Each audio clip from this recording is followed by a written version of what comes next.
I have had the exact same YouTube profile picture and banner for about 2 years now, so it's about time I redraw them and tell y'all my tips and tricks that I have learned from drawing and redrawing my YouTube profile picture and banner. So my first set of tips is related to the profile picture, the first one being about small details. Don't draw them. And I say that because when a profile picture is used in a channel homepage, or right below a video, or even in a comment section, it's going to be shrunk down to a really small size, and those small details aren't going to show up, or not show up as well as you'd like. And I'll use my first profile picture as an example. I originally had the same dog that I'm drawing here, but with a collar with the number 88 on it. And that 88 just did not show up. It was a convoluted mess of line art, and people could not tell what it is, or would need to stare at it for a few minutes before figuring it out. So to keep that same 88, while also getting rid of the convoluted line art mess situation from before, I opted for a bandana with the number 88 on it, so that way the small detail issue would be resolved. And that collar brings me into my second tip, which is color selection, and making sure that your color selection is good for your profile picture. Now, it's not that my first profile picture color selection was bad. I mean, I could have done way worse, but that collar, it had this really saturated blue. And I mean really saturated. Like, take it to the part of the saturation you can go saturated. And the problem with that was any shading that I could do with it was also happening on a very small space and would not show up even without the small detail issue, just because of that saturated blue. So for this one, I opted for a less saturated blue and a way darker shading color, so that way the shading would actually show up. And I'd say that works way better, and people can actually see the shading and what is actually being shaded versus what is just the normal base color. Now, the next thing I want to talk about is backgrounds. And the two options that I'd say you'd have for a background in a profile picture is just a block of color or a slightly more intricate background. And by slightly more intricate, I mean just blocks of color. And that's it. And like to convey what you want, you just do it as block of color. Like say if you want a tree, just do like a rectangle of brown with some bush blobs or something like that. Like maybe a couple circles to convey leaves. Because if you have anything that's too detailed, it will not show up. And also another thing to keep in mind is that anything in the corners will also not show up because it comes into a profile picture in the form of a circle.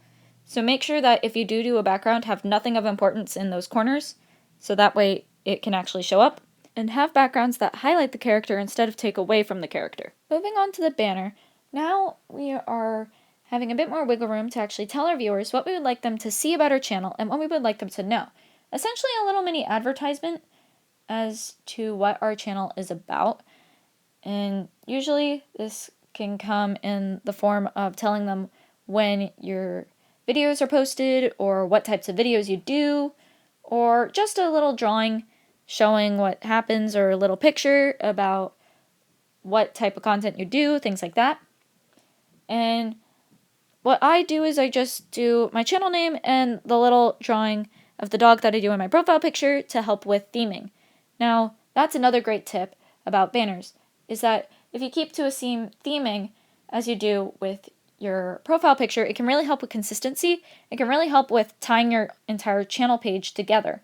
And also shows that you put a lot of thought into what you put in your profile picture and in your banner. Now, another thing to keep in mind with this is that make sure that this theming and consistency keeps in the dimensions of what people are actually seeing with your banner. This is a great thing about YouTube Studio, is they actually show the content creator what the dimensions are for computer, for mobile phone, and for TV. Now, personally, I'm not sure how many people actually watch on a TV, but I don't know, maybe y'all can prove me wrong, and maybe quite a few of y'all are watching on a TV, but I feel like more people are going to be watching on a phone or on a computer. So keep in mind that the computer is going to be the smallest dimensions, which is essentially the mobile phone dimensions, but shrunk a little bit with the horizontal dimensions. So make sure that you are putting your banner into YouTube Studio and actually seeing if it fits, because it's going to be really zoomed in with the computer, and if you don't have that fit, then it's going to be really annoying, because I had that problem with my original banner that I actually posted, which was only for TV dimensions, because it was with the stripes and all this fancy stuff, and the dog would not fit. So I opted for this banner with just yellow, and it was the brightest yellow that I picked. It was way brighter than any of the yellows I originally used. So instead I opted for the dog lying on top of the words, and the dog's head got cut off. I am not joking.